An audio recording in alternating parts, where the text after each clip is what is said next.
बिस्मिल्लाहिर्रहमानिर्रहीम। अस्सलाम वालेकुम। Welcome to alarm vlog. Viewers, आज मैं आपके लिए ज़र्दे की बहुत ही आसान सी रेसिपी है वो लेके आई हूँ, जिसकी वजह से आपका जो ज़र्दा है बहुत ही खिला खिला और बहुत ही परफेक्ट बनेगा। तो स्टेप बाय स्टेप फॉलो कीजिएगा, वीडियो को एंड तक देखिएगा। तो भी चलिए ये वीडियो को करते हैं शुरू। वीडियो शुरू करने से पहले काइंडली जल्दी से आप मेरे चैनल को सब्सक्राइब करें और साथ में जो बेल आइकन का बटन है उसे प्रेस करें, ताकि मेरी आने वाली हर वीडियो का नोटिफिकेशन आपको सबसे पहले मिल सके। तो भी चलिए आइए बिस्मिल्लाह करते हैं। बिस्मिल्लाहिर्रहमानिर्रहीम। जी, तो मैंने इसके लिए चावल जो लिए हैं वो लिए हैं गिलास, 2 गिलास चावल लिए हैं और इनको तकरीबन पौना घंटा पहले भिगो के रख दिया है। और जब इसको धोने के बाद मैंने इसके अंदर खोलता हुआ गर्म पानी डाल के तो फिर रखा है। तो अब मैंने साथ में रख दिया है पतीले के अंदर पानी डाल के। पानी हमने इतना डालना है कि चावल जो है वो आसानी से बॉयल हो जाएं। और इसमें मैंने एक पैकेट जो ज़र्दा कलर होता है, यानी कि फूड कलर जो होता है, वो मैंने ऐड कर दिया है। आप कलर अपने हिसाब से डाल सकते हैं। अगर आपको कलर ज़्यादा पसंद है तो आप इससे ज़्यादा और डाल सकते हैं। और थोड़ा सा मैंने इसके अंदर डाल दिया है नमक। इससे जो मीठा है बहुत ही बढ़ के बहुत ही अच्छा इन्हेंस होके आएगा। तो मीठे के अंदर थोड़ा सा नमक अगर आप डालेंगे तो मीठा जो होता है वो बहुत ही परफेक्ट बनता है। जैसे ही पानी को बॉयल आना शुरू हो गया तो फिर मैंने इसके अंदर ऐड कर दिए चावल। चावलों को डालने के बाद हमने इनको इतना बॉईल करना है कि ये 80% तक जो है ये कुक हो जाए। बहुत ज़्यादा हमने इनको गलाना भी नहीं है, ना ही बहुत ज़्यादा इनको कच्चा रखना है। जब ये अच्छे से यानी कि 80% तक गल जाएंगे, तकरीबन 3 से 4 मिनट इनको बॉयल करने के बाद मैं चावलों को जो है वो निकाल लूँगी। जी, तो चावल को मैंने उतार लिया है और जो मैंने प्लास्टिक की एक छन्नी लिया है, तो इसी के अंदर मैं चावल जो है इनको छान लूँगी। इनका पानी जो है चावलों का हमने निकाल देना है। चावलों के ऊपर ठंडा पानी जो है बिल्कुल ऐड नहीं करना। जी, तो चावल जो है मैंने अब देखें किस तरह के बॉयल किए हैं। माशाल्लाह जी, काफ़ी लंबे लंबे चावल हैं। तो अब हमने क्या करना है कि कढ़ाई लिया है और इसके अंदर मैंने डाल दिया है घी। तकरीबन 250 ग्राम मैंने घी इसके अंदर ऐड किया है। और घी ऐड करने के बाद उसके मैंने अंदर डाल दिया नट्स। नट्स में मेरे बादाम थे और साथ में नारियल कटा हुआ। तो इनको हल्का सा रोस्ट करेंगे। रोस्ट करने के बाद इनको जब वो निकालूँगी, इससे जो नट्स हैं इसका टेस्ट जो है वो बहुत ही अच्छा आता है। जब भी आप किसी भी मीठी चीज़ के अंदर नट्स वगैरह ऐड करें तो इनको हल्का सा फ्राई ज़रूर कर लिया करें, इससे जो बहुत ही क्रिस्पी बन जाते हैं। तो अब मैं इसके अंदर ऐड करूँगी चीनी।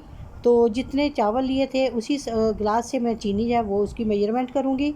तो मैंने ये 2 गिलास चावल लिए थे, तो चीनी मैंने 2 गिलास से थोड़ी सी कम ऐड की है। तो इसको हम इस तरह से मिक्स करेंगे। चीनी को हमने मेल्ट होने देना है। और इसमें मैंने तकरीबन जो दूध है वो 1 कप ऐड किया था, जहाँ से वीडियो थोड़ी सी जो है वो मिस हो गई है, तो जिसके लिए मैं माज़रत ख़्वाह हूँ। जी, तो चम्मच को हिलाते हुए हमने चीनी जो है सारी उसको मेल्ट कर देना है। जब ये अच्छी से छीरा बन जाएगा तो फिर मैं इसके अंदर ऐड करूँगी चावल। जी, तो आप देख सकते हैं कि जो हमारा शीरा है वो बन चुका है। और इस पॉइंट पे आके मैंने इसके अंदर ऐड कर दिया 2 से 3 इलायची, इसको तोड़ के तो फिर मैंने ऐड कर दिया है। और चीनी जो है वो भी मेल्ट हो चुकी है। इस पॉइंट पे आके तो मैं जो चावल है वो इसके अंदर जो वो ऐड कर दूँगी।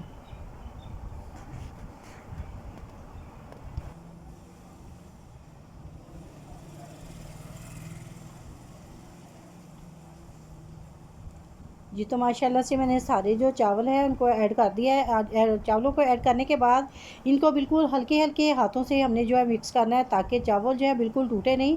बहुत ज़्यादा चम्मच जो है हमने बार-बार नहीं चलाना है। अगर हम बार-बार चम्मच चलाएँगे तो चावल जो हैं वो टूटेंगे और जो ज़र्दा है वो हमारा बिल्कुल परफेक्ट नहीं बनेगा। तो इसको इससे ही मिक्स करने के बाद चीनी को चावलों के अंदर, तो फिर हम इसको ऐसे ही छोड़ देंगे। जब इनका पानी अच्छे से ड्राई हो जाएगा तो फिर मैं इसके ऊपर डाल दूँगी नट्स। तो पानी जो है बिल्कुल ड्राई हो चुका है, आप देख सकते हैं। अब मैंने इसके ऊपर जो मैंने फ्राई किए हुए नट्स थे उनको ऐड कर दिया है। इस तरह से इनको डालने के बाद अब मैंने इसके ऊपर डाल दिए हैं थोड़ी सी खजूरें कट करके।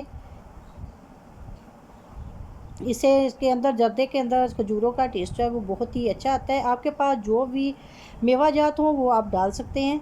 तो मेरे पास जो थे वो अवेलेबल, मैंने वो डाल दिए हैं। तो अब हम इसको लगाएंगे दम। दम लगाने के लिए मैंने जो जो कपड़ा लिया है इसको मैंने हल्का सा गीला कर लिया था। इसको निचोड़ने के बाद फिर इसको दम लगाया है। इस तरह से दम जो है वो बहुत अच्छा आता है। तो माशाल्लाह जी तकरीबन 10 से 15 मिनट दम पे रखने के बाद ज़र्दे को हमेशा ज़्यादा देर तक दम पे रखें, तो जिसकी वजह से जो ज़र्दा है वो बहुत ही परफेक्ट और खिला खिला बनता है। तो माशाल्लाह जी आप उसकी लुक से अंदाज़ा लगा सकते हैं कि ज़र्दा जो हमारा बहुत ही परफेक्ट और बहुत ही टेस्टफुल बना है जी। तो माशाल्लाह आप देखिए कितना परफेक्ट हमारा जो ज़र्दा बना है, चावल भी बिल्कुल नहीं टूटे। आपको इसकी लुक से ही अंदाज़ा हो गया होगा कि जो ज़र्दा है वो बहुत ही मज़ेदार और टेस्टफुल बना है और काफ़ी खिला खिला बना है। अगर आपको आज की रेसिपी जो पसंद आई हो तो प्लीज़ लाइक करें, शेयर करें। चैनल पे हैं तो प्लीज़ चैनल को सब्सक्राइब करें और इसके साथ ही मुझे दीजिएगा इजाज़त। अपनी दुआ में याद रखिएगा। अल्लाह हाफ़िज़।